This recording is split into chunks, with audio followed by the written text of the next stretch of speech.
Mama, how's everything? Everything's like pretty ordinary, but I guess it's not bad. It's good. What about you? Okay, I observed that you were very engaged about a storybook. So, would you please tell me what is the name of the book you read? The book I recently read and I'm kind of crazy about is Harry Potter. Like, it's like a pretty, like really famous book, isn't it? I think that all of you might know it, and if you don't, well, you're gonna know it today. Okay, who is the author of the book? It's J.K. Rowling. Who is the main character in the story? The main character is obviously Harry Potter, but I think that defeating Voldemort was a really hard project and a lot of people helped him out, didn't he? Like, he has a lot of true friends, like Ron and Hermione, of course, then Neville, Luna, Ginny, and the professors also helped him and his friends as parents as well. So I think that everyone deserves the main character spotlight, but mainly speaking, it's Harry. Okay, where does this story mostly take place?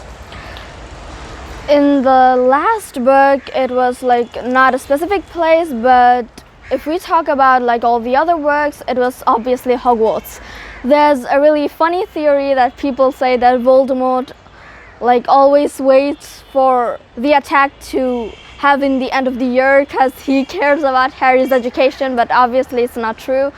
But it's really a funny theory, and it would be really funny if it like is true. Okay, what happens at the beginning of the story? In the beginning, it's like the introduction of the main character, like the tragedy that his parents died, and then his main two professors like leave him at the door of his relatives, and he like grows up there with not a lot of opportunities, and then he like figure out his magical abilities, and then he gets his stuff, goes to Hogwarts, makes friends, and yeah. Okay, what is the problem in the story? It's like the main villain, he like craves power and he like has the intention of becoming the most powerful wizard of all time. He like wants to be the master of death. The only thing he fears is death, like the end of him. So he like kind of becomes mad, and there's like a prophecy where it tells that at the end of July, two boys will be born with a power that even Voldemort doesn't have, and one can't live while the other survives. So this thing like drives him crazy, and it brings the end to his life. If we speak, technically, logically, if he like lived a normal life, he could have lived easily to 100 to 150 years, but since he like became kind of mad, so that's why he only lived 71 years. Okay, that's good. How does the story end? It ends with a war where the people who didn't believe Harry is on his side, and it's called the Wizarding War 2, because the first time the war happened, it was Harry and his classmates' parents as Aurors who fought, but like a tragedy happened and some of the Aurors suffered, some died, and Voldemort mysteriously disappeared. And this time, like the Wizarding War 2, this time the like fighters were students and the professors, so it ended like a war, and Voldemort completely misjudged and misread the whole thing of the Elder Wand, and that's what like brought tragedy to him, and he died with a little simple Expelliarmus, not even the deadly curse. Yeah. Okay, that's very nice. Which character did you like most and why? I think according to the movie, I liked Draco Malfoy, which like showed that he feels guilty about his actions and everything. But if we talk about the books, Draco Malfoy is like a bully, nothing else.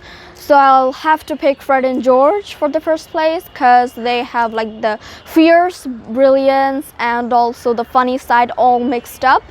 And if we talk about second, I think Oliver Wood. He is such an underrated character. He's like a really great leader, and in like the movies he was present at the team. Those were the best Quidditch matches and the team like Harry has ever had, and he has like great leadership. He cares for his fellow members as well. And for the third place, I think Harry's best friend Ron. He is like super underrated. In the movies they highlight Hermione the most, but Ron really has like that underrated brilliance which no one notices until he shows them in like a dangerous situation. Okay, that's very nice. Did you learn anything from this story? Of course I did. It's like really centered on bravery. Harry is like the definition of bravery, you can say. He like, as the tale of three brothers say, he greeted the death like an old friend. He was like really brave because he, if we say it like technically, he is like the structure of the whole like defeating of Voldemort, isn't he?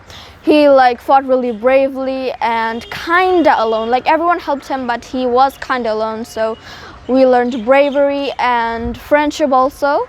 And I think a thing out of box I learned is some new words, because British accent, like people who have British accent, they like have a lot of new words which American people don't have, and I have a strong American accent which suddenly switched to British. So I learned a lot of new words and I use them in daily sentences. So yeah. Thank you so much. Now, if you had magical powers like Harry, so what would you do? I really wished the Wizarding World was true, so if I had magical powers, I'd be really excited to experience the Diagon Alley and the Hogwarts Express. And also I'd be kind of like Hermione, because I figured out that my Hogwarts house is Ravenclaw, so I'd be sorted into Ravenclaw, and then I'd be, you know, studying really hard like Hermione and getting the highest certificate, which is NEWT, and then probably try to be the Minister of Magic. Okay. Would you recommend this book to your friends?